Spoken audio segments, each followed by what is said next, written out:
Ladies and gentlemen, so good afternoon. Okay, welcome to the pair seminar. I'm Ka-Heng Wong, the Director of Research Institute for Future Food under the PolyU Academy for the Interdisciplinary Research Pair. Okay, so today is my pleasure to introduce our seminar speaker, Professor Hélder Santos, the professor and head of departments of the biomaterials and biomedical technology at the University of Groningen in the Netherlands. Professor Santos is a physical chemist with expertise in nanomedicines, biomaterials, pharmaceutical nanotechnologies, and controlled drug delivery.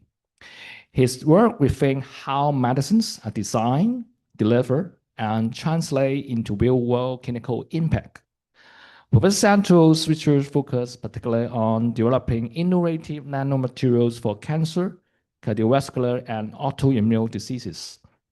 He develops advanced nanomaterials such as nanoparticles, silica, and liposomes, which serve as smart platform for drug delivery, diagnostics, regenerative medicine, and therapies. Ladies and gentlemen, allow me to highlight two examples of Professor Santos' impact research. Okay, so first, in cancer therapy, treatments such as RNA medicines and immunotherapy often struggle to reach the right target in the body. So Professor Santos developed nano-based delivery system that protect these medicines, deliver them more precisely, and improve their effectiveness. So his work also explored combinations therapies where nanoparticles deliver multi-agents simultaneously to achieve better treatment outcomes. So Professor Santos has a lot of achievements. So if I want to spend a lot of time to go through, I think I'll need to have 1 more hours. So without further ado, ladies and gentlemen, please join me to giving a warm welcome to today's seminar speaker, Professor Hélder Santos. Thank you. So good afternoon, everyone, and thank you so much, Professor Wong, for the very kind introduction. I would like to, it's my great pleasure to be here in Hong Kong, my first time. And I would like to start to thank Professor Wong, Professor Chow, and Professor Kevin for hosting me here this week. It's a great honor and a great pleasure to speak to all of you here present and also for the audience online. What I'm going to talk today is about what we do in our research. And the topic that I chose today to show you here is about cardiovascular disease. Before that, let me start to give you an overview about our research and also about our institute. And then I will tell you a little bit about the world of nanoparticles, nanomedicines, drug delivery applications. And then I will give you a few examples how we can apply these materials for medical applications. So we focus mostly on engineering and engineering with a clearly medical application and medical translation. And then I will have some conclusions. So to give you an overview, so this is Europe, and Netherlands is located over here. So it's a very small country, but with about 17 million people. And basically, if we look inside of Netherlands, you will see that Groningen is very far from Amsterdam. So Amsterdam is there and Groningen is over here. So it's about 2 hours by train or by car. And our research department, or my research department, is even though we do a lot of engineering, as you see here, we are actually part of the medical school. So it's a very unique kind of department because we are able to be together with medical doctors, together with the clinicians. So we can do very translational work and work together with the clinicians on biomedical problems. So if you are interested to know more in detail about that, so we have different web pages and also a YouTube video where you can learn more about our research over there. But just to give you an idea, so the University of Groningen is divided in two. So we have the medical hospital, as you see here, and then we have the university. So the university building is that one. It was founded in 1641, so it's also very, very old. And basically, we work together, and they are very close together as well. So here we have all the chemistry, physics, mathematics, and here we have all the health, life science. So if we look just to the hospital, so you see how it is located. So we have everything. So from this side, we have all the clinical research. From that side, we have all the preclinical research. And I am the pleasure to be in the highest part of the building. So I am on the 13th floor, and that's where I am sitting actually every day, and I can see the whole city and the whole medical school. And because if you walk from one side to the other of the building, it's about 1 kilometer.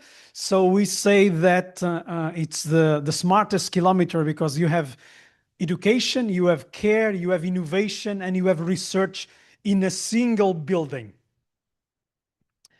So just to give you some numbers, so this is the university numbers. We are about 35,000 students, bachelor and master students. 25% of the students are international. You see that we have about 600 more than 600 PhD theses. And our hospital is actually very large. It's the second largest hospital in Netherlands after Amsterdam.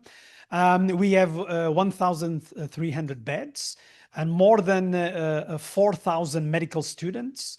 And we do a lot of translation research in the hospital. So we have clinicians working very close together with the researchers. And recently, we also created what we call the Health Technology Research and Innovation Cluster. So this cluster puts together different kind of research and education and innovation to impact. So it's everything about the impact. It's not just about the papers, but is how to research can impact the society. So we created this together with the engineering school, with all the applied schools, technological schools in our region, that we work together, basically. And we are mainly focused on 4 areas. So you see here the areas that we are. Operating theater of the future, replacement and improvement on the human body, innovative technologies and local precision and point of care technology like biosensing and sensing technologies.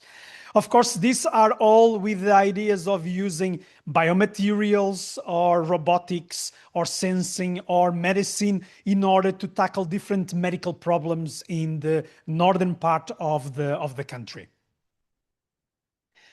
So when we look more closely to the department that I am leading, so this is our department. So these are all our professors that we have in the department, and basically our core research lines are these ones here. So we work a lot on advanced biomaterials and biofabrication, targeting therapies. So this is what I'm going to tell you today.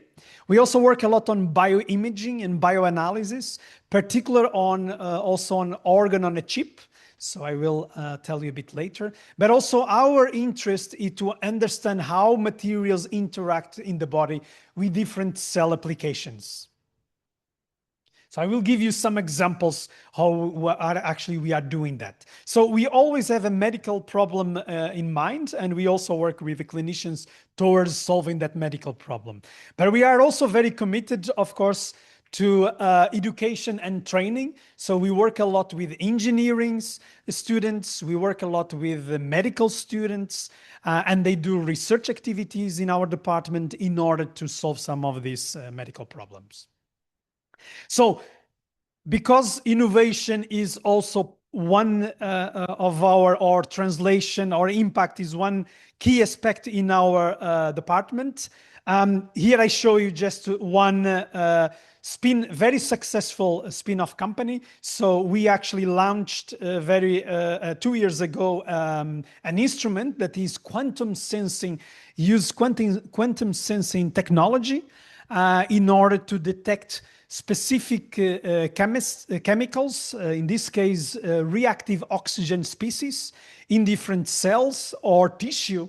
And this instrument is now actually available in the market, and it comes actually from our department. So it's a way out to go from the research lab actually to a precise equipment and precise instrument that is already in different countries in the world, including actually in FDA. So now let me tell you a little bit our research focus. So what actually we do in our lab, or our technologies, and how do they help to improve the human health. So we have been for many years trying to understand how drugs affect the human body. Different drugs, this can be synthetic drugs, they can be natural-based drugs from different exotic fruits, from plants and so on, and to make them very precise. So traditional drugs, they are non-specific, and we want to make them more specific. And for this, we have been thinking of using, for example, nanoparticle technology. So the idea is that we have such kind of particles like this one here. We precisely target them to the tissue, to the cells, and then deliver the drugs inside of the tissues or inside of the cells.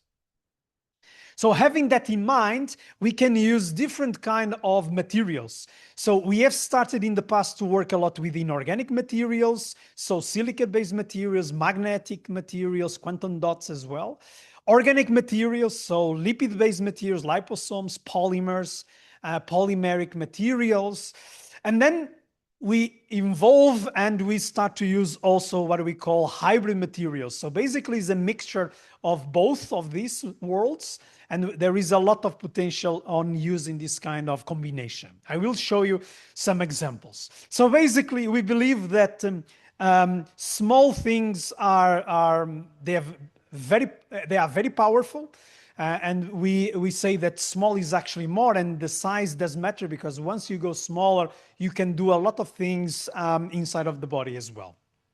So our nanoparticles have been used in nanomedicine, and you see here some examples for drug and gene delivery, also for implants, tissue engineering, photothermal therapy, photodynamic therapy, but also for imaging and diagnostics. So we can also use those to imaging materials in different settings. It can be in a fish, it can be in the body, it can be in different kind of applications. And as I said, you can make hybrids, so you can use synthetic materials and you can use natural materials in order to combine this to make it more effective, more efficient. So we try to solve the problems in the body, but we know that in the body there are different barriers. You see here different kind of barriers where these materials have to cross or they have to move. And therefore, it's not so easy. It's not just you have the material and then it will do the job. No, you have really to make sure that you understand the biology very well, so that you can then engineer your materials to make them pass all these barriers. And basically, we have worked on all these kind of barriers in our research for the past more than 20 years, actually. So I just go to give you some examples. Of course, we are very interested to improve the human health. So typically synthetic drugs, so small molecules or large molecules or proteins, we like to put them inside of carriers like this one, for example, in order to, if more efficient, deliver them inside of the body. And you can think about oral delivery, but you can also think about the skin, or you can also think about injectable materials. I will give you several of these examples. So why this is very important for us? Why we want to do this? Well, because we can control many things of the properties of these materials. So we can control the targeting, the drug release, we can control the polydispersity of the materials. We can load not only one drug, but several drugs, for example, for combination therapy. And also we've been working more on scaling up technologies and also reproducibility, because what you want to do is that to make sure that your technology can be translated into companies, okay? So this is very, very important. So when I put it in a very large setting, these are the research works that my lab, my specific lab, is working on. So I'm showing you today just this part of the work, nanomedicines and drug delivery, and basic some of the cardiovascular disease. But we actually work on many different applications, as you can see here. So it goes all the way to tissue engineering, to regenerative medicine, theranostic properties as well. Okay, so we have then a bit of examples, and of course we like to collaborate a lot also with the clinicians and with the industry. This is key to translate our technologies, and in addition to the collaborations that we have, for example, with Big Pharma, we have also established few startup companies. So I already helped 3 startup companies to be established for working in these technologies.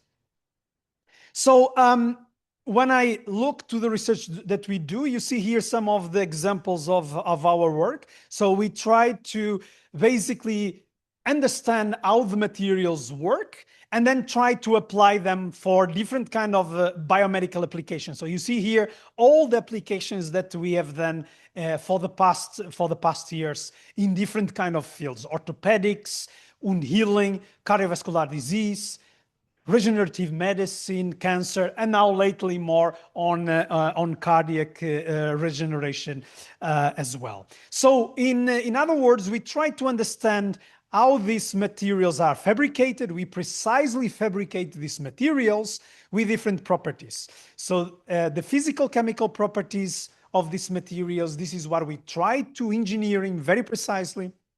And then these materials have to have some function. So they have to respond either to some external stimulus or some internal stimulus, such as, for example, pH, enzymatic reactions, or the heat or the light. So we want them to be very, very smart in the sense. So then we have work all the way from small drug molecules or small molecules down to now we are more and more interested in therapeutic nucleic acids. And this is the examples that we are going to use to you. So at least Professor Zhao knows this very well. So we have been working in the same lab, in Professor David Witt's lab in many years ago. And this is the one technology that I learned when I was in Harvard many years ago, also doing part of my postdoc. And this technology has been very useful because we have used this for creating all of our microparticles, nanoparticles, for everything that you are going to see basically in this presentation. It's called microfluidic technology, and many of the big pharma and other, even cosmetic industries using for producing emulsions, microemulsions, for example, for the cosmetic products. So we have used this. We have actually few patents also in China related with this, because I had very good students that brought this technology also to China, and then we patent some of this technology also here. But we have been very interested in new manufacturing methods. So 3D technology, we are doing quite a lot on 3D printing technology, and also microneedle technology, special to delivering different kind of materials through the skin, drugs, food supplements, vitamins, you name it. So we can also do this kind of technology in our labs.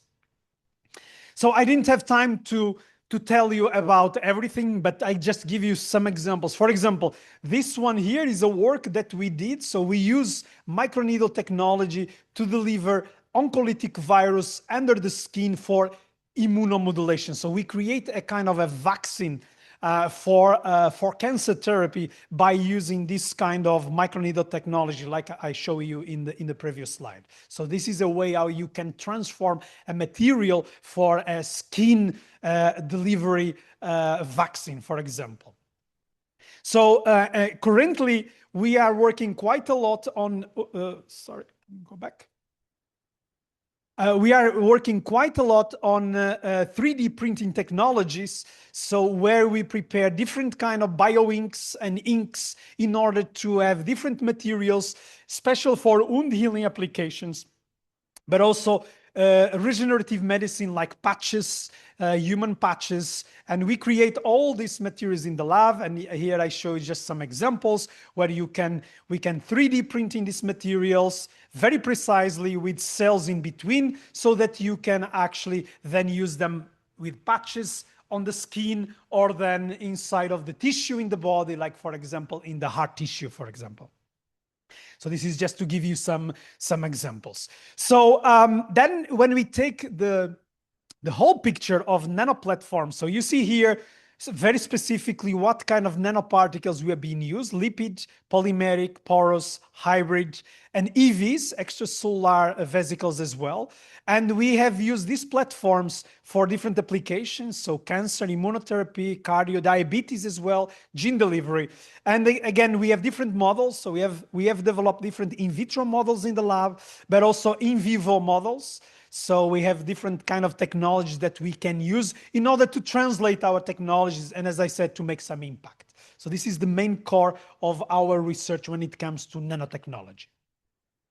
And as I said, recently, we have been trying to use more natural materials. So we actually created what we call cell-based nanoparticles. So these are actually materials that we extract from the cells, the real cells, the human cells, in order to create particles that we can use them as vaccines, or we can use as drug carriers. So instead of using synthetic materials, we use actually our own body kind of material, biological material. And recently we have done all of that, so we can use different kind of what we call nanocarriers with proteins, different kind of proteins extracted from different cells. And we have mastered the technology, so we can very easily create this and understand how they are made, the characterization of all these materials, and understand if we use a different cell, what kind of particle we get. If we use a cancer cell, liver cell, immune system cell, what kind of nanocarriers we are able to create to deliver different kind of drugs. So this is what we call cell-based materials. And with that in mind, actually not very long time ago, before COVID, we created also a vaccine that was just based on this. So what you see here is actually a nanoparticle that the core of this nanoparticle is a virus. And the wrapping around is actually a cancer cell membrane from the animal. So we take a biopsy from the cancer, we created this kind of nanoparticle, and then we inject it back. And what you observe is that we could actually kill more efficiently the cancer. We also did with colleagues in Hangzhou, actually. So I had a very good collaboration there as well, where we use again the cell materials, and by doing so, we were able to demonstrate that these materials could also kill more effective the cancer. Pei Zhang was my PhD student and now also a postdoc.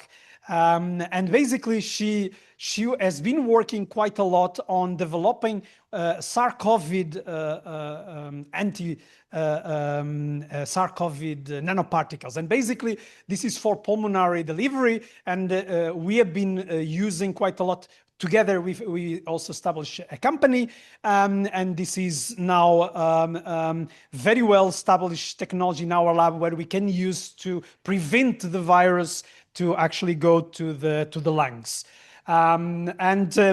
It's very, very interesting, because in the morning we had a very good tour from Professor Wong in the lab about the food, the plants. So we also have used plants to extract particles. So we generate what we call a virus-like particle that is produced from plants. And basically, we can extract some of those plants. We infect the plants. They generate some plant virus. Those are very safe. We extract those virus. We convert them in nanoparticles, and these nanoparticles can be used to deliver drugs inside of the cell. And it's very, very interesting and very, very efficient as well. So we also did the one very recent for melanoma. And recently we have been also working a lot with fish. But in this case, the fish was, it's a kind of our tool in order to understand how the materials work. So basically, we work a lot with zebrafish, embryon zebrafish. And the zebrafish, we inject different particles in order to understand how our part, in terms of toxicology, nanotoxicology, the biodistribution of these particles inside of the body of the fish. And then we try to understand what kind of interactions and what kind of models and what doses we can give to the animals.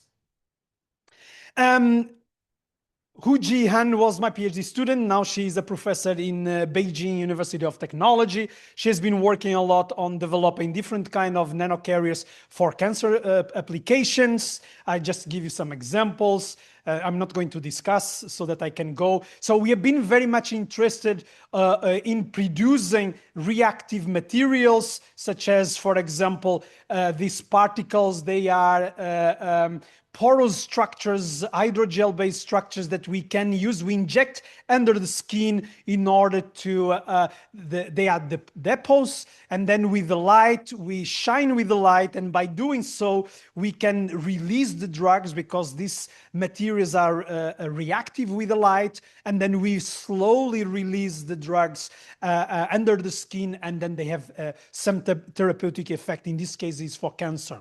So she has been developing different kind of materials for different kind of applications.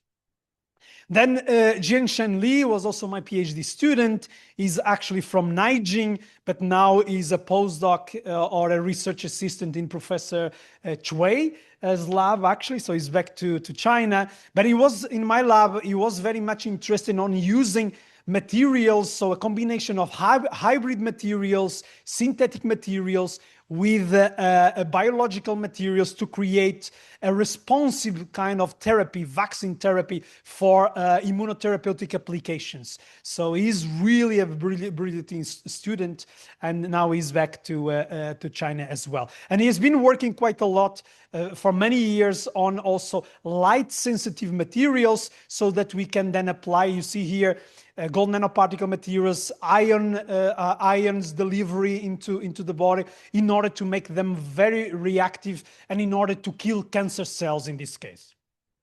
Okay, so this was just a short introduction to get to the point of why then we got interested to the heart. So we started our research in the past on diabetes, trying to deliver drugs in order to decrease diabetes. Then we went to cancer. So many of the research that I showed to you was on cancer. And about 10 years ago, we started to work more on heart disease. Why? Because, well, you all know heart disease is the #1 in the world.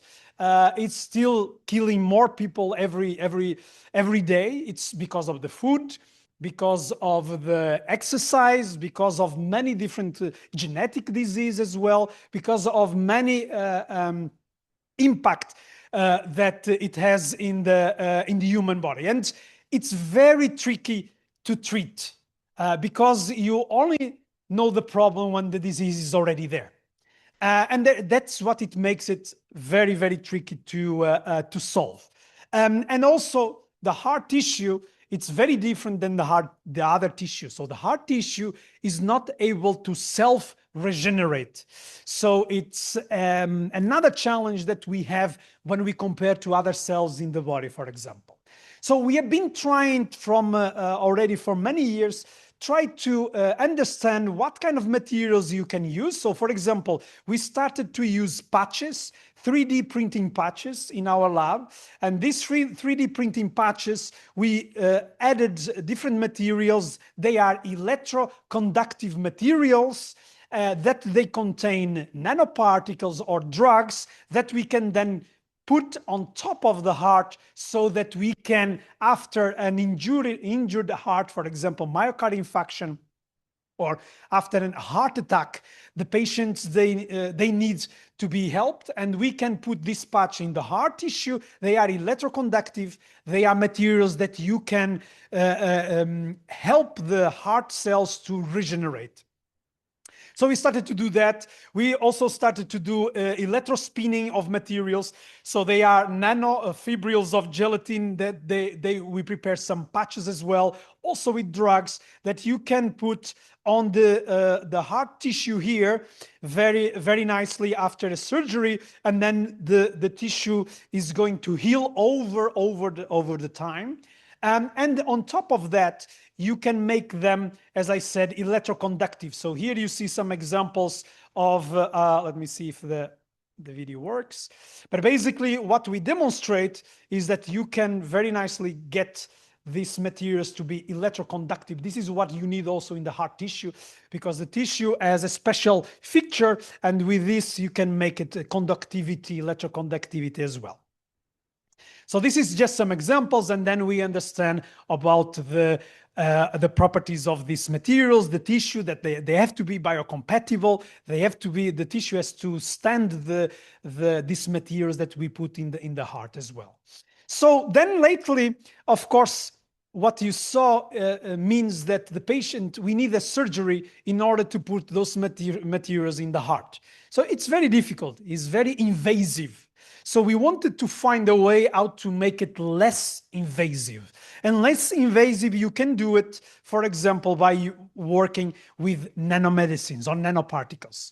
So this is what we've been trying to generate recently. So we started with a very, well, I would say, very nice particle. So this particle here was a porous material particle. You see here porous particle. We had peptides attached, we had the drugs, and we also had these stars here. This is radio label, so we can follow the particle after we inject that it goes to the heart tissue, okay? So what happens then? So then you can precisely see, this is an animal, this is a rat, and you see here the heart tissue, and you see the accumulation of the particles into the heart. So we got 60% of the injected dose of the particles, they went to the heart tissue, which is really, really nice. And we saw some recovery of the animals over the time.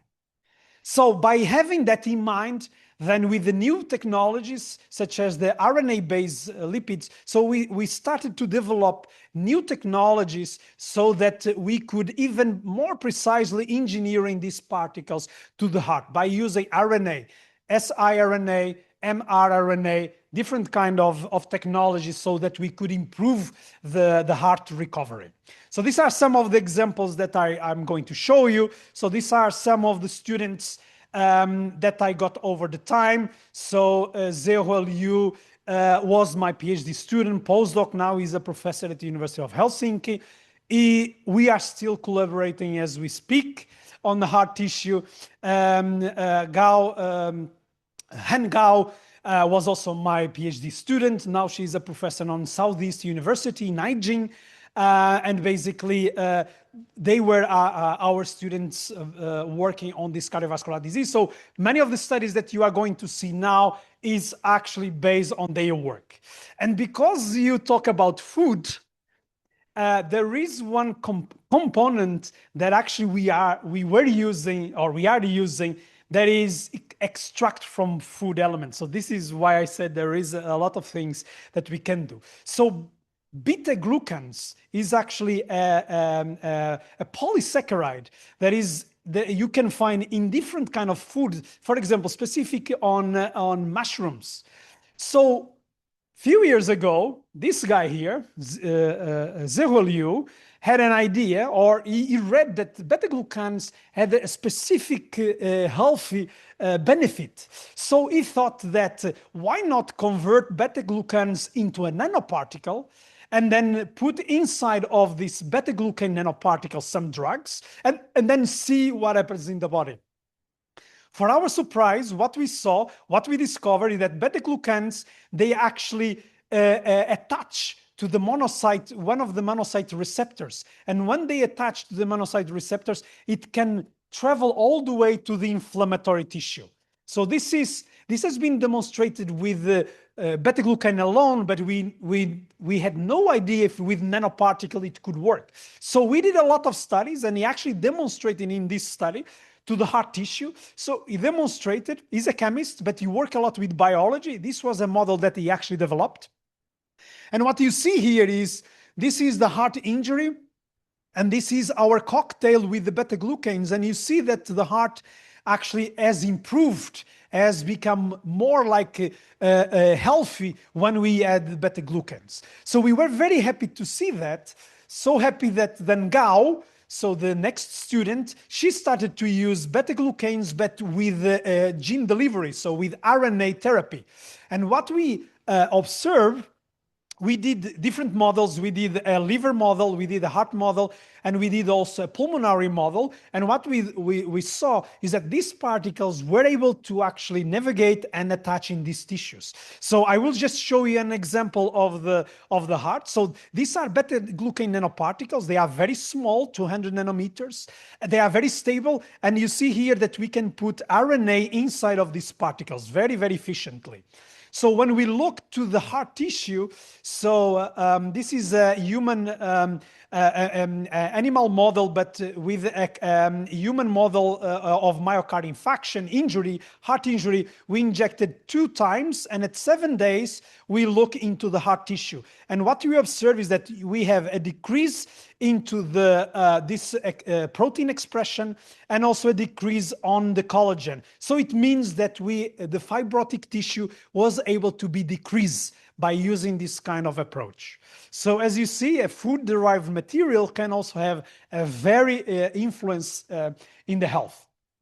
We also demonstrated with other kind of combinations with inorganic materials and beta-glucan materials that they could also work. So this is MOFs, metallic organic framework. So they are very small porous materials. Well, you know, the Nobel Prize of Chemistry last year was on MOFs. So we were actually already doing some research. And when you combine it also with beta-glucan as well, you can have exactly the same effect. And I will just show you some of the results. So here we use it for atherosclerosis. And what we demonstrated, so this is the atherosclerosis model. And this is after we did our nanoparticle with RNA therapy. And there is a huge recovery by using this kind of approach. Okay?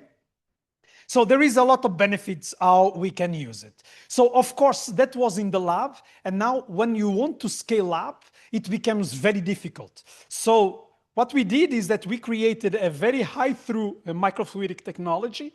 So it's a very automatized microfluidic technology where we can create all these nanoparticles, and then we can also analyze the physical chemical properties of these particles in situ.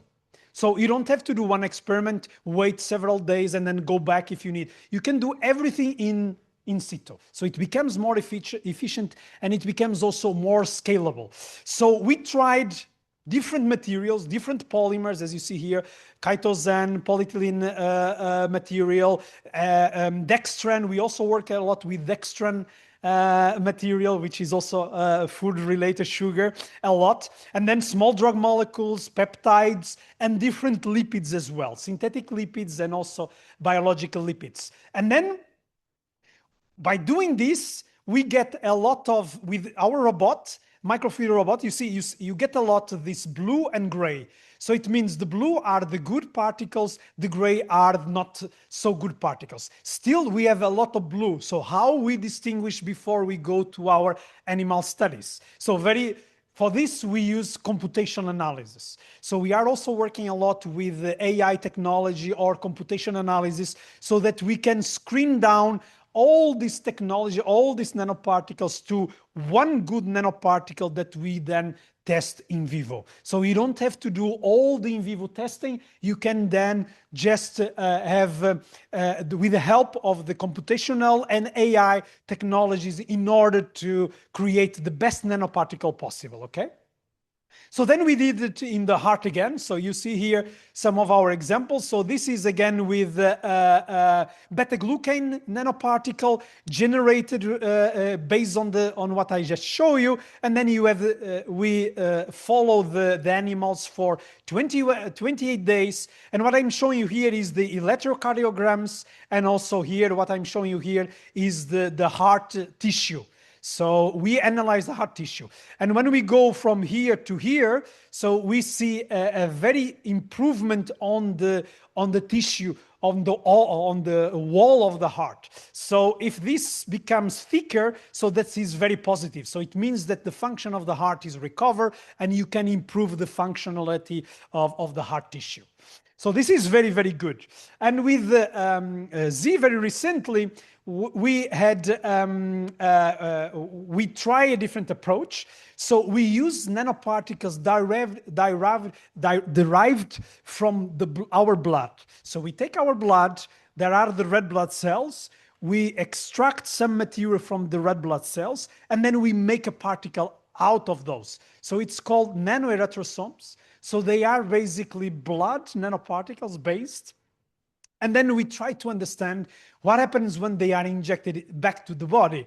And what we understood was that some of these particles, they accumulate a lot in the liver and in the spleen.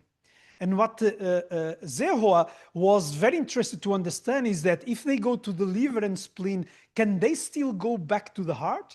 And what we demonstrated in this study was actually very, very interesting, is that if we take a spleen from the animal, the particles still don't go to the heart. But if the spleen is present and the particles go to the heart, go to the spleen, they are still recycled and back to the heart tissue. So it means that there is a mechanism, and we try to understand. I just show you here again. There is a mechanism of the particles that even if they go to the spleen, they are actually attracted. So the inflammatory cells in the heart will take these particles, or they will kind of send the kind of response that they are taking then from the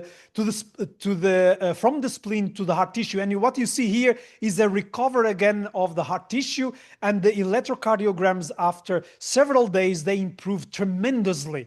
So it means that what this demonstrates is that there is an improvement on the myocardial recovery outcome, even if some of the particles end up in the spleen.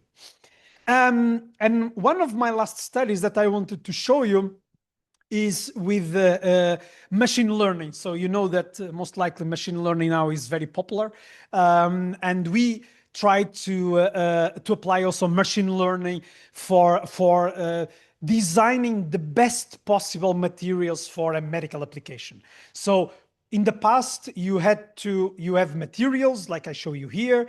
You have compounds, so we have several compounds, almost 900 compounds, and then you had to test one by one and see which one was the best. So this took many years, this took a lot of work, and now we can more efficient and more rapidly actually do this. So how? We use machine learning mechanisms to try to understand how these materials and the drugs or any compound, they interact, and which the best outcome you can get for the disease of interest. So in this paper here, we tested for cancer application, and we tested for heart. I will just show you about the heart tissue, but it works exactly the same way for the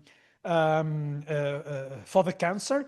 And then by doing so, we can design the material or the nanoparticle more efficient for heart tissue or pancreatic cancer, for example, in this case.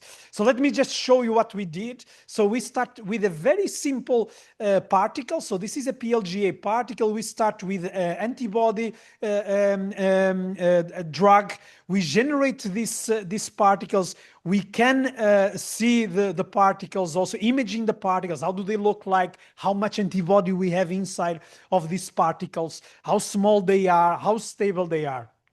And then we can inject them into the body and see, for example, where do they accumulate over the time. So you see, you can image them, so you can see very precisely in which part of the body they are actually. And as you see here, over the time, we see an increased accumulation into the heart tissue, for example, the inflammatory. So it means that the inflammatory tissue attracts these particles to the tissue, and there you can actually release the drugs of interest. So we actually checked with our drugs, and what we observe here over the time is that we could more efficiently improve the delivery of the drugs into the heart tissue and increase the response of the tissue. So the tissue behaved more as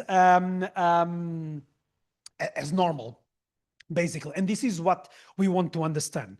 But as you know, some of the disease or some of the heart disease are generated by food. So by the food that we eat. And therefore, what we also try, or what Zehoa was trying to understand, is that if you eat, or if there is a disease like diabetes, how that interferes in the heart disease overall. So we did a lot of omics in order to try to understand which kind of mechanisms the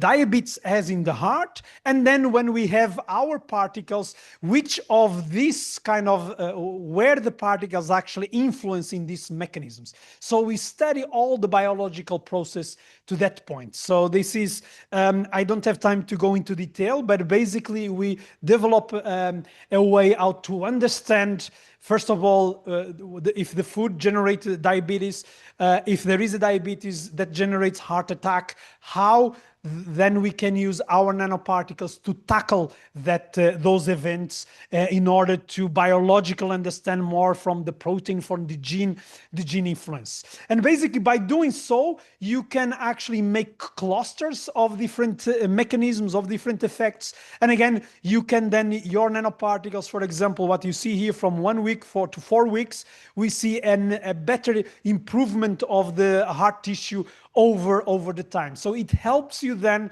to get the most efficient material in this case, for heart tissue.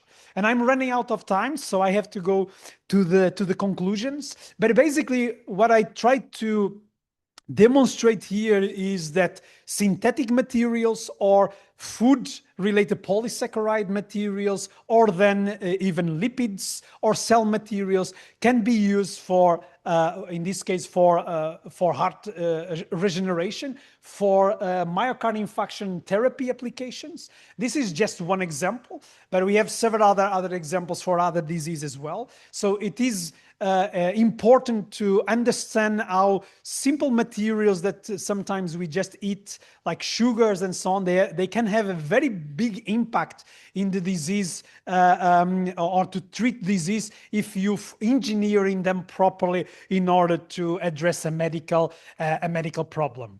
So of course, this is all the research that I show you. It's only possible with a lot of cooperation. You see a lot of companies here from big pharma as well, but also the CSC, the Chinese Scholarship Science Council, has helped us quite a lot. We have had a lot of students from China coming to my lab, and our group is very multinational. So you see here a lot of students also from China, but from different kind of countries. We like to have students from all over the globe with different skills, with different knowledge, because we do a very multidisciplinary work, and this is very relevant then to understand. So we have chemical engineers, biotechnologists, biochemists, chemists, physicists, mathematicians, in order to understand all the things that we do in order to generate all the work that we do. So we are very,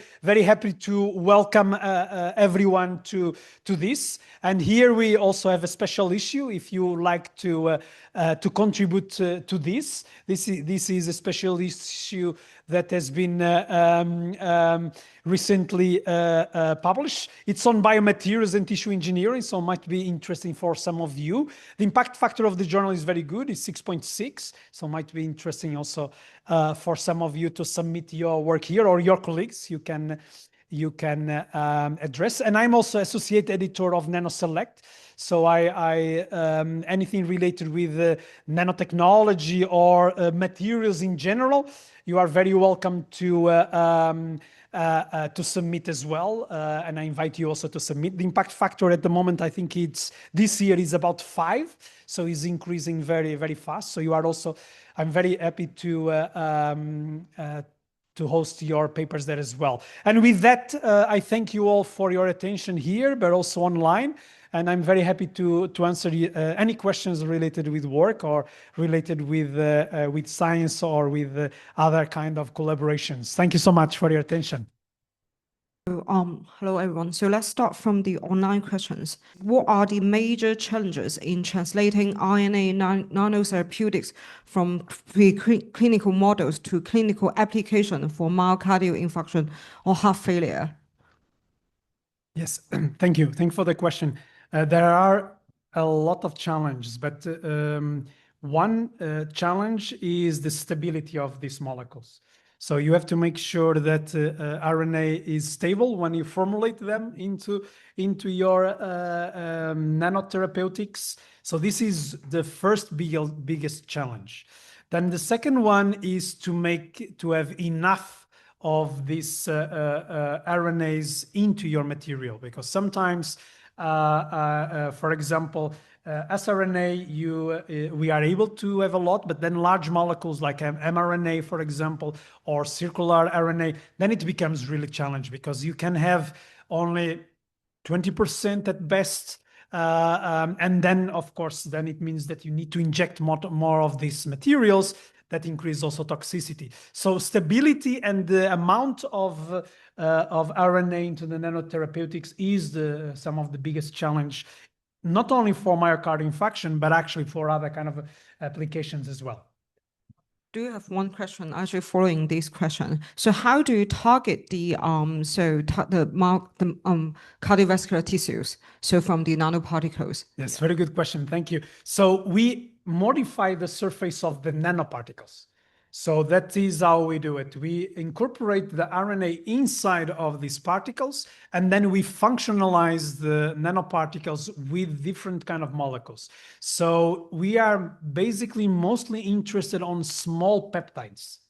So we use some technology to discover the certain receptors into the heart tissue after myocardial infarction, and then we inverse engineering those in order to create small peptides, usually 9 amino acids, 10 amino acids, and then we functionalize the particles with those peptides that they are very more specific to the heart tissue.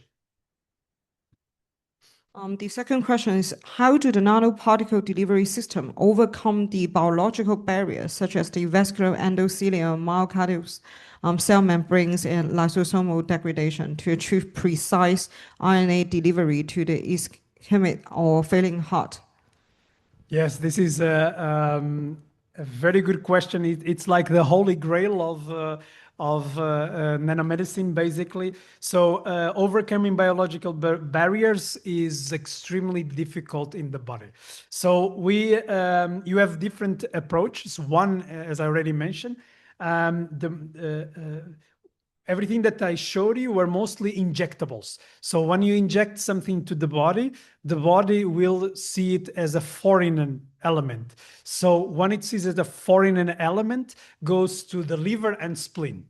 So if you engineer in a way that you have better targeting, more specific targeting, then you overcome this barrier. So you get more to the heart tissue. But as I show in this very last study, even if those particles go to the liver and spleen, in certain conditions, you can still make them go back to the inflammatory tissue. But the best approach is the more precise functionalization you have of these materials, the more you can get these materials into the tissue of interest. Do they go to the all like kind of tissues with inflammation, or they only go to the heart? So we always try that they go only to the inflammatory tissue. So they, of course, if your materials are not sufficient functionalized or sufficient effective, they can also go to the normal tissue. But this is not what we want. So what we want is to engineer in these materials very precise that actually they go only for the cells of interest, in this case for the inflammatory tissue. And any question from the audience? So I do have some questions. So what motivates you to find a component like the beta glucan from the food? How do you find that component? So I don't take credit for that one. That was actually Hélder A. So he was my PhD student, and he was reading about what kind of materials to use. And then he read somewhere that beta-glucan had some properties. So some biology, one in the body, the sugar itself bound to, in this case, to monocytes in the blood. So, but there was not, it was just the sugar, the molecule sugar, but there was not so much, there was no work at all on therapy. And not with the nanoparticles. So he started to think basically, okay, does it also work if I convert the beta-glucan into a nanoparticle?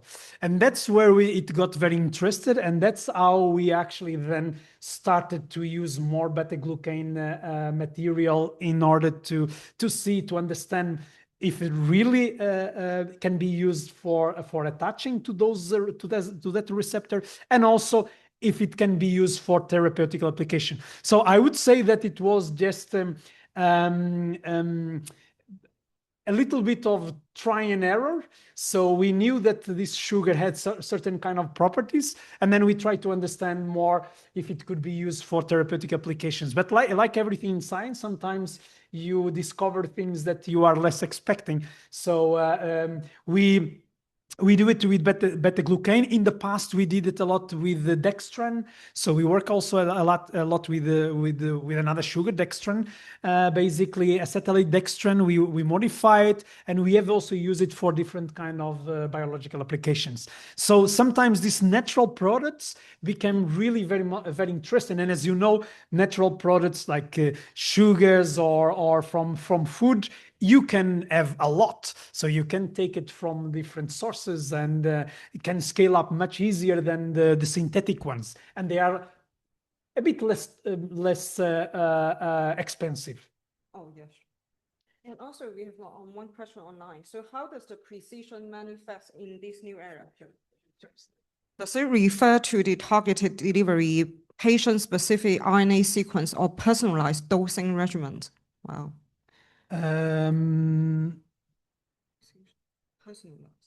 So how does precision manifest in this new era? Does it refer to target delivery? Yes. So yes. So it refers to two things. One, it refers precision to really targeting specifically to certain cells and certain tissue. So that's what it means. It means that this material can go to the heart tissue and only to the heart cells, no one else in the body. That's what it means. And then personalize, it's also personalized in the way that we can make it, as I mentioned, for example, for cancer therapeutic applications, we can bioengineering materials that we extract from the patient, and then we give back to that specific patient. So we can bioengineering these precise therapies with the natural source of the body of the patient itself. So this is what it makes it very personalized. So when we have a headache, we take a pill. But my body is different than your body is different than your body. So it doesn't take into consideration the person, the proteins, the genome, everything. By doing personalized, then we can target specifically that person. And that makes it a therapeutic much more efficient when we compare to the general therapies. So I see from your slides, and you're using the mesacrylated hyaluronic acid. So do you use that to make the nanoparticles? Yes. So we use hyaluronic acid for many different applications. So we use it for to prepare microneedles. Yeah. So 3D printing structures as well, but also we use it as a functionalization property as well. So on Tuesday, I'm going to show some results also with hyaluronic acid. Yeah, so for targeting. But for the hyaluronic acid, because they're hydrogel, right? So once they're injected, they might actually absorb water and expand. Yes. So how can we control so that? we have studied for many years a way how to avoid actually that. So if you combine with different kind of cross-linking properties and so on, so you minimize the swelling. So you can take these hydrogels into a syringe, you can inject, and you actually don't have so much swelling when it's on the tissue. So you can, by using different kind of chemical approach, you can prevent the swelling properties as well. So I will show you an example or a few examples on Tuesday where we can precisely control that, because of course you don't, well, there are two ways. One, you really want to swell, and the other one you don't, but you want at the same time that there is a degradation over the time. So you can also control that by using different kind of chemical approaches. Oh, so by using different kind of cross-linking ligand. Yes. Okay. Yes. Any question? Yeah, great. You can use the microphone. You have the microphone. Yeah. Thank you so much, Professor Santos. It's a great honor to meet you and also listen from your interesting talks. You have mentioned you have done some work related to beta-glucan, the food-derived materials related formulation development, and that's for the precise medicines and other for the targeting and drug delivery. So if I understand correctly, it's mostly go to the systemic circulation by M cell-mediated uptake and dectin-1 receptor, that kind of thing. So it also have a chance to do immunogenic reaction, and how you mitigate those kind of aspects and also if not only the M cells, but also enterocytes may have some influence on the uptake. So how do you mitigate those immunogenic implications may arrive? Yeah, thank you so much. Yeah, thank you. Thank you very much. We just realized that we met in a conference in US few years ago, actually. We have a picture together at that time as well. So thank you for coming here, and thank you for the question. So there are two ways how you can do. One thing that we try to do is to use the materials and the immune response in our favor, because sometimes you can translate that immune responses in a very positive way. So we always study how these materials affect the immune response or the immune stimulation. So in many cases, like in cancer or cardiovascular disease, you might want one or the other. So by engineering these materials in a way, you can, for example, in cancer, you want an immunostimulation. So actually, it is good that if materials do an immunostimulation in the right place. So in the other case, in the heart, you want the other way around, because you want to suppress a little bit the fibrotic tissue and so on. So there is not a protocol how to do that. You really have to understand how the materials affect the immune responses and then use it in your advantage. So in all the studies that I showed you, we always try to understand how these materials affect the immune system. So if they regenerate, if they go more on the pro-inflammatory or anti-inflammatory processes, this is where we try to use it in our advantage. So if the immune system does not work in your favor, then you have to do some engineering. You need to change something in your materials. So the first rule is that you try to understand the effect of your materials in the immune system. So most of these materials that we use here, they have a positive response. And when we do to cancer, we want to do it the other way around. We want really to stimulate. So this actually is the benefit of nanotechnology, because we can use it in order to help the immune system to actually either to help to kill cancer cells or then to minimize the immune responses. So I say always that the immune system is extremely important, and by using the correct bioengineering formulations, you use it in your favor. So we don't fight against it. So we try actually to use it in our advantage either way. No, thank you. Go ahead. Professor Santos, I'm not a medical person at all. Do I understand you correctly? During your talk, nanotherapy has been used to treat cancer for the liver and the spleen, and perhaps the pancreas as well. Is it being done now through nanotherapy? Correct. So nanotherapy has been used already for many years for different kind of cancer therapies. So the first product in the market was already in 95. So this was the generation that I showed you here are already the 5th generation of that first generation that was already given to humans in 95. And basically many of or most of the COVID vaccines, they were based on nanotherapy. So the COVID vaccination, they are all based on everything that you saw here.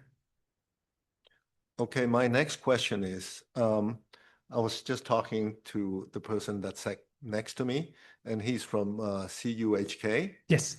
And to my understanding, there has been free machinery donated by Li Ka-shing to deal with cancer treatment for the liver.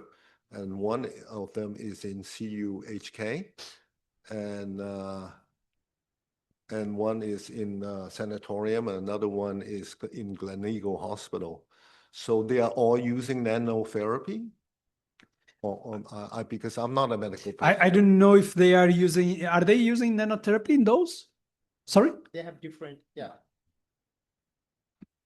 Particular that machine is, I'm not very familiar with working with that, but yes, CUHK has a tremendous footprints on nano-based therapeutics and nanoformulations for this kind of things. And also our Vice Chancellor is very famous for non-invasive cancer diagnostics, Professor Dennis Lowe. So yeah, we do have a lot of work on that, but for that particular machine, I'm not very familiar with. So in our case, we don't use those kind of machineries. We use this kind of, they are nanoparticle based or medical, you can call it a medical device, for example.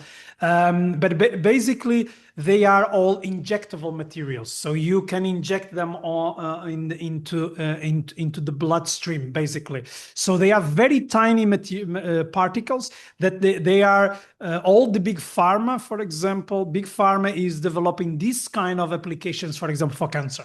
Yes. So a lot of research is going on that, and a lot of this kind of research is already in the clinical practice.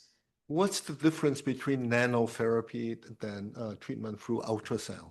So well, first of all, the ultrasound and the nanomaterials, they can be used also together. So one is not independent than the other. So they can be used together. But in the ultrasound, you actually can also work with bigger particles. So you work also with microparticles. But basically, they are related, but ultrasound helps is a way out to locally make sure that the drugs also are released from these materials. So if we inject, as I mentioned, we base a lot of our therapy in the chemistry and in the biology. And with ultrasound, you help them with external stimulus in order to deliver that. For example, ultrasound, these materials are very difficult to cross the brain barrier, to go to brain cancer, very difficult. So one way how you could increase the amount of these therapies to the brain is by using ultrasound. So by using locally ultrasound, then you can increase these materials to go more to the brain, and then of course it becomes more efficient. So you are saying nano medication is something physical? It is very physical. It is very physical, yes. Yes. But nano is so tiny. It is so tiny, yes. Extremely tiny. That's why it's so beautiful.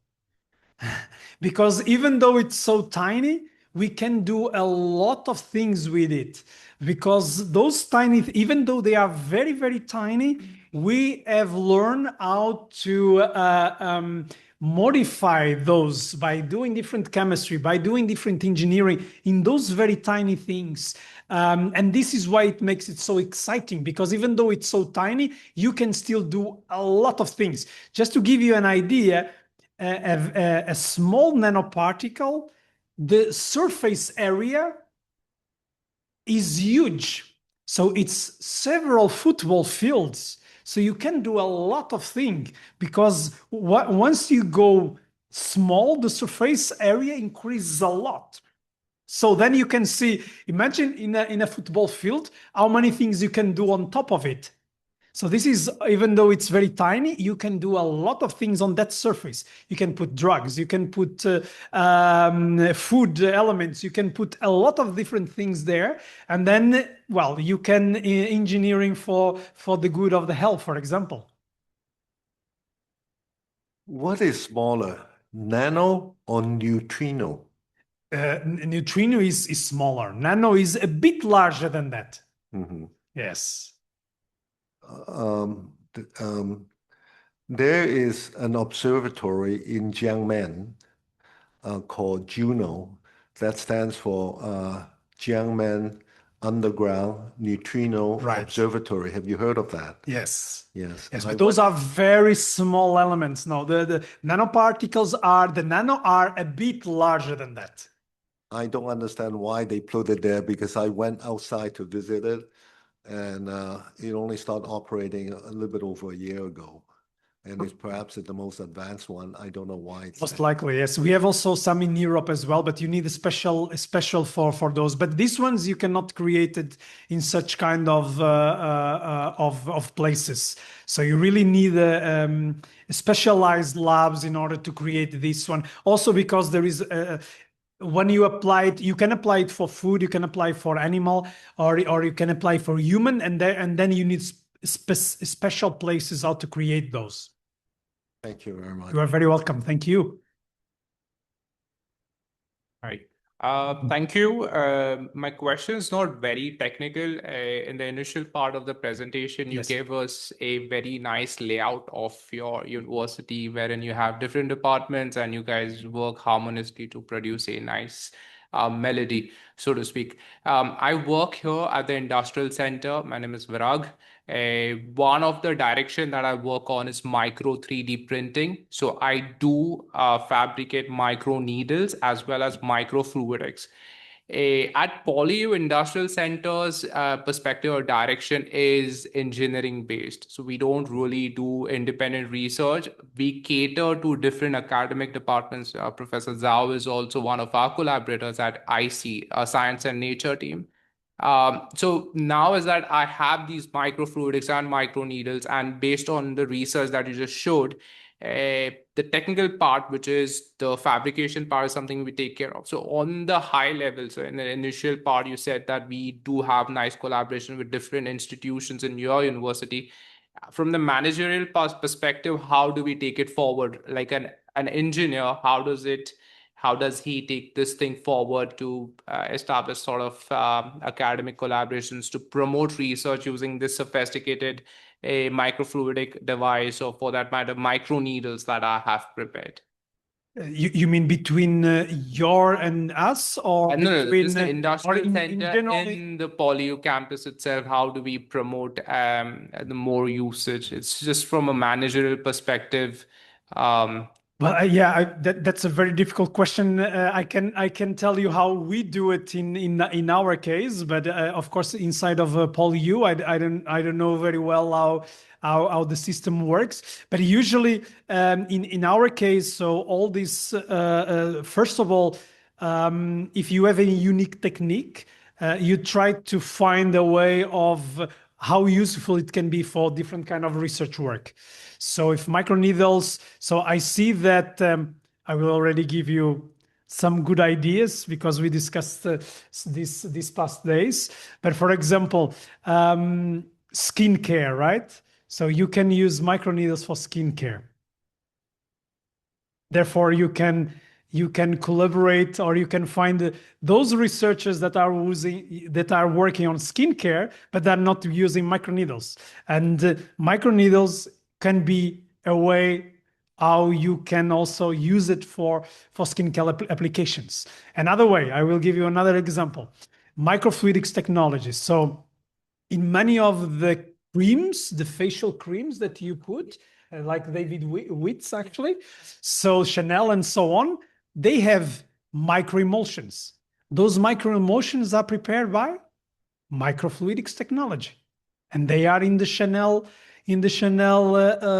creams as well. So then you have to discuss with those people working on that kind of cosmetics, and therefore you can tell them, well, by the way, we have this kind of technology. You can understand better how to prepare this kind of micro or nano emulsions so that you can then use it in your creams. So that is how your tool becomes relevant to different kind of applications. So you need to find the right people that can also benefit from the technology that you can use. And that's how we do it as well. So we always try. So we were working on nanotechnology, and then there was an interest from a clinical point of view, in this case, cardiologists. So we try to discuss with them what are the problems, how we can help you. And that's how we became then doing these nanoformulations as well. Cancer the same way. So microneedles technology or microfluidics is exactly the same way. So we are also working a lot with those technologies for different kind of applications as well. So you have to find the right customers, so the right people that have they might not know how to do your technology, but they can benefit a lot from your technology, but you have to present them. So I gave you two simple examples that if you discuss with those people, I'm sure you will find a way how to collaborate with them, for example. But that might not be inside of PolyU. It can be also in other departments. So, for example, in the medical department, or in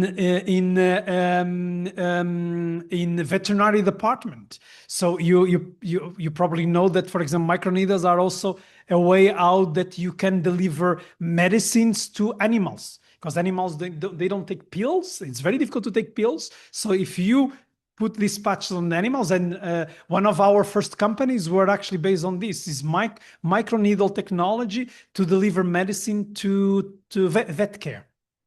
So you can always find a way how to collaborate if you find the right people that have a need of your tools that you do in the lab. So this is also how we try always to go around and to try to collaborate synergetically. So we have the tool, they have a need, and then we try to combine, and then we achieve some final product.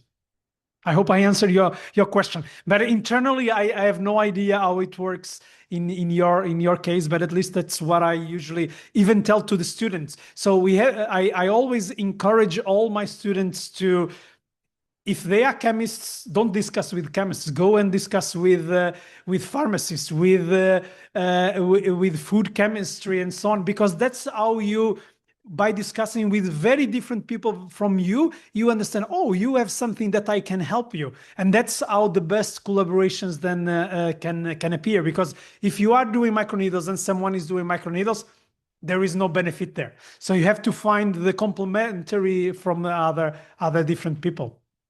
We have one question from the online. So it's regarding your sugar. Yes. So that one is like, you mentioned the food derived nanoparticles and that can enter the body. Do you have evidence that they can offer the GPS capacity? Interesting question. Thank you. So the materials themselves, we already tested. And the simple materials, no, there is no capacity that they actually offer by themselves, the GPS capacity. So the GPS capacity we can only achieve if we can more efficiently achieve if we actually modify, functionalize the surface of those materials. So by the materials themselves, we have not found yet one, but we don't know. We have not tried all of them, but at least those that we have tried, we have not found one that by themselves have enough GPS capacity that can be used. So we always do a further modification, a further functionalization on top of those materials in order to have the most efficient GPS capacity. So we would love to find a material, we would love to find something, a protein, a peptide, a polymer, a sugar, anything that would give by itself that GPS capacity, but so far we have not found. Sometimes by combining some of the materials we can get a better effect, but it's still not enough. So we always need to go even further, and further means that you need always a step to functionalization. Why this is very relevant? Because if you would find such thing, you don't need to modify. That means you drop the costs and you can scale up way much better. So this is where we struggle a lot, because once you try to modify, you increase 10 times the cost, and also you need the manufacturing becomes more expensive, and also the scaling up becomes way more expensive. So finding those kind of materials would be great. I don't know, maybe in food there is, maybe in fish there are some materials to be used, but yeah, so far all the screening that we have done, we didn't find one that was enough effective for that. So due to the time limit, last question. Go ahead. My research was focused on the nanocarriers on thrombosis disease. So it is connected with Dr. Santos' research, and I've used hybrid materials and lipid and polypeptides, but I never used cell materials. So I want to ask, is the cell materials make the carriers less exclusive, so it won't be easily cleared by the immune system or the spleen? So the therapy would be more efficient, or there is any other advantages of the cell materials? Thank you very much. That's a very good question. So there are different kind of qualities that why we use cell-based materials. So the first one is that we make it very personalized. So we use materials from a person, and then we give back the same material to that person. So then you have less clearance, less potential immunogenic responses, and yes, more effective distribution and delivery of the drugs inside of the body. So, however, If you want to do it to produce massive of that, so scaling, that's not an option. Okay, so it works very well if you want to do it on a personalized effect, but if you want to do it for a large population, that's going to be very difficult and very costly. So, but one of the properties is that you make it very specific for the patient, and you make it less more compatible to the patient. So there is way less toxicity, way less immunogenic reactions, and that is a great benefit when we are doing this for medical applications. So this is the most important use of cell-based therapies. Okay, thanks very much. Thank you. Kevin, you have one question. Go ahead. Oh, sorry, I just have a quick one. So for the nano emulsions that you make, how stable are they? And do you need addition of like emulsifier or other chemicals to preserve them? No. So the very good question. Thank you. So you don't need any additional emulsifiers. So we basically already stabilize them with the surfactants in the very beginning. So we use some surfactant to actually stabilize them all the way. So once you produce them, they are already stable. They can stay for a long time. So after that, there is no need of post stabilization on that. So for example, a very easy way is that we use PVA polymer, and this PVA makes it actually very stable. And therefore, once you have it in a suspension, it can stay for a long time. So it's actually very stable. Thank you. Yeah, thank you very much. No, thank you very much. Also, let's end the section now. Thank you very much. Thank you very much for the speaker, and also thank you very much for coming. Thank you. Thank you for coming. Thanks. Thank you so much for Prof Santos' interesting and inspiring talk. I really learned a lot. And in fact, I also have many ideas already in my mind for collaboration from a food scientist point of view. So, I'm working on nanoparticle, but it's edible one. Furthermore, we have some souvenir for you. I think this is the end of this seminar. Thank you for coming. Okay, see you next one. Okay, for the pair seminar series. Okay, thank you very much.